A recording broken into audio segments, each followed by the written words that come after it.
ઘટના સામે આવી છે? બી ડિવિઝન પોલીસ સ્ટેશન વિસ્તારની અંદર એક ગરફોડ ચોરીનો બનાવ બન્યાનું જાહેર થયું હતું આજે સવારે, અને તેના આધારે ક્રાઇમ બ્રાન્ચની ટીમ અને લોકલ પોલીસ સ્ટેશનની ટીમો બનાવીને વિવિધ જગ્યાએ તપાસ હાલ શરૂ કરવામાં આવેલી છે. હાલ અત્યારે જે છે એ શકમંદો કોણે કર્યું હોઈ શકે છે એની તપાસ શરૂમાં છે. આજે ગરફોડ ચોરી જે છે એ પાછળના ભાગથી રેલિંગ તોડીને, ગ્રીલ જે હતી એ તોડીને ચોર અંદર આવ્યા છે ને ત્યારબાદ ચોરી કરવામાં આવી છે. હાલ વધારે તપાસ અલગ અલગ ટીમો બનાવી શરૂમાં છે.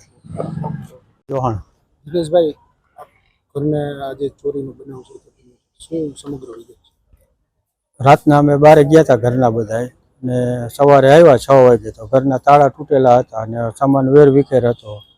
પછી જોયું તો ચોરી થઈ એવું લાગ્યું એટલે પોલીસ સ્ટેશનમાં 100 નંબર ઉપર કંટ્રોલમાં ફરિયાદ કરી અને અહીંયા આવ્યા અને એની તમામ તપાસ ચાલુ છે.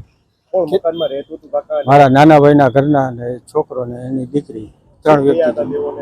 હા, કઈ જગ્યાએ ગયા હતા? એ એના મામાના ઘરે ગયા હતા. ક્યારે આવ્યા હતા પાછા? કઈ રીતે? સવારે 6 વાગે આવ્યા હતા. ચોરી કેટલા વાગે થઈ છે? હવે એ 9 થી 6 માં ક્યારે થયું એ કેમ ખબર પડે? કેટલાની ચોરી થઈ છે અને શું શું? અંદાજિત 25 થી 27 તોલા સોનું હોય છે અને 9 થી 10 લાખ રૂપિયા કેશ.